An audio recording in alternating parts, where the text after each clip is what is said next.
préfère vous avertir. Au cours des prochaines minutes, on va parler franchement, on va se dire les vraies affaires en matière de sécurité incendie. Une fausse alarme, une alarme à base, il faut voir ça comme un incendie, jusqu'à preuve du contraire, et non l'inverse. Donc, du moment qu'il y a un son d'alarme, on évacue. C'est vrai, il y a peut-être trop de fausses alarmes, c'est dommage, on comprend que c'est ennuyant. Mais un jour, il s'agira peut-être d'une véritable alarme. Saurez-vous faire la différence? Non.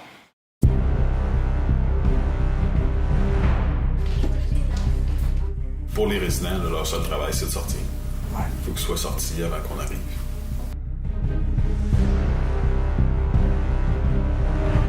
Le message de ce pompier est simple et clair. Dès que vous entendez l'alarme sonner, vous sortez. Vous ne vous posez pas de questions. Où que vous soyez dans la résidence, quoi que vous fassiez, peu importe si c'est le jour, la nuit, l'hiver ou l'été, dès que vous entendez l'alarme, vous sortez au plus vite. Ça doit devenir un réflexe. Votre vie et celle des autres dépendent de ce geste. En incendie, c'est tout le temps une question de temps, c'est tout le temps les 10 premières minutes qui sont les plus importantes. Fait que si ça peut te donner du temps, la prévention peut augmenter si on veut, ta plage d'intervention en étant qu'il y a déjà un travail qui est amorcé à l'arrivée. Le feu progresse très vite. La fraction de seconde d'hésitation au son de l'alarme pourrait vous coûter la vie. L'alarme sonne, évacuez. C'est une erreur d'attendre l'arrivée des pompiers avant de sortir. Souvent, lorsque les pompiers arrivent, il est trop tard pour commencer à évacuer. Moi, il y avait le feu qu'il y avait là. Il n'était pas question d'essayer de l'éteindre. Il faut le sauver.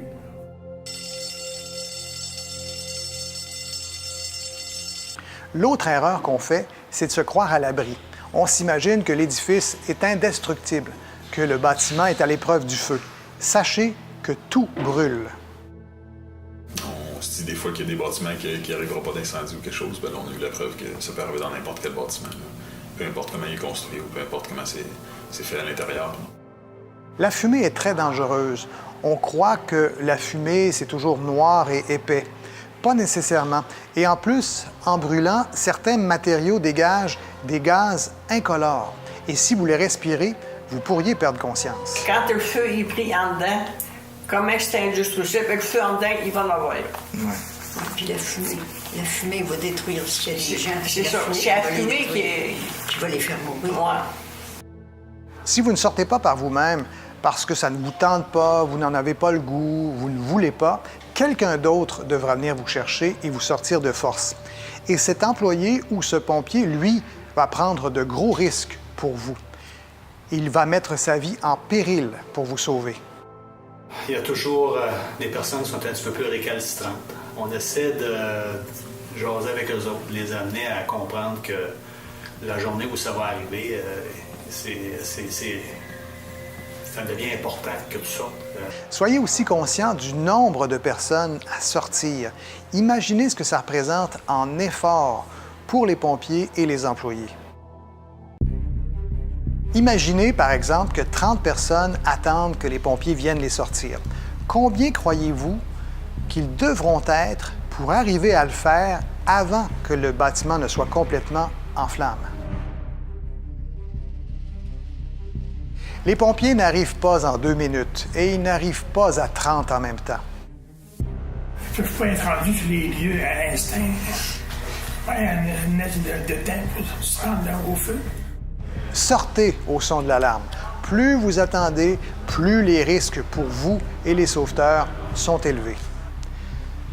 Sortez au son de l'alarme pour vous, pour votre famille et vos proches qui s'inquiètent de votre sort, pour la vie de ce pompier et de ses proches qui veulent le revoir sain et sauf.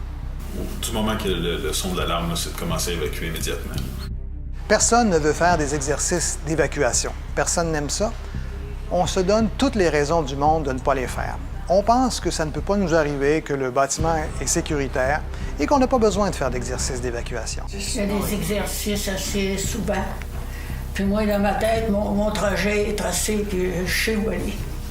C'est fait d'avance. D'abord, il faut sortir dessus. Voilà comment réagir. Prenez ces exercices au sérieux. Ils permettent de vous préparer. C'est en essayant qu'on identifie les problèmes et qu'on trouve des solutions. Si on ne le fait pas, on ne le saura pas. Oui, oh oui. Moi, je trouve que c'est nécessaire d'avoir des exercices. Ça nous met en état au moins de penser Quel bord à ce prendre. quel bord prendre. Il est important de planifier les exercices occasionnels. Comme ça, on peut prendre son temps pour bien faire l'intervention et on peut aussi comprendre pourquoi on fait tel ou tel geste. On va vous aider, là. Il faudrait sortir. OK? Le personnel est là pour vous guider. Posez des questions. Voyez si vous avez des problèmes pendant l'exercice et essayez de trouver des solutions ou des façons de faire qui vont vous convenir. On a fait notre exercice, puis après ça, ben, on parle de ça. On va toujours avoir des discussions avec les résidents, avec les employés, avec les propriétaires. On va tout le temps essayer il y a toujours place à l'amélioration, dans le fond. Donc, on peut tout le temps s'améliorer. Si les délais ne sont pas respectés, ben là, ça va être de trouver des solutions. Participez, exercez-vous. Évacuer rapidement deviendra un réflexe beaucoup plus naturel, un automatisme. C'est moins normal quand on est enseigné. Bien oui. Alors, quand viendra le temps de faire l'exercice annuel en collaboration avec le service de sécurité incendie de votre région, vous vous sentirez plus en confiance. Pendant l'exercice, on va s'effacer. Parce que dans la réalité, en fait, les pompiers sont pas arrivés du moment que ça se déclenche l'alarme. Donc, ce qu'on va faire, c'est qu'on déclenche l'alarme, puis on va observer les comportements. On va observer si le monde ils sortent tout de suite de leur chambre, s'ils ferment la porte en sortant, s'ils savent où aller. Qu'il y ait au moins 2 sorties possibles, 2 chemins possibles pour pouvoir évacuer. C'est ce qu'on veut voir. On veut voir que le monde ne perde pas de temps à évacuer. Qu'ils ne se demandent pas si c'est une fausse alarme ou si c'est juste un exercice et que c'est pas grave. On veut que le monde évacue immédiatement. Il est important que tous participent pour qu'on puisse voir et comprendre ce qui ne va pas, trouver des solutions aux problèmes et éviter qu'il survienne des incidents malheureux.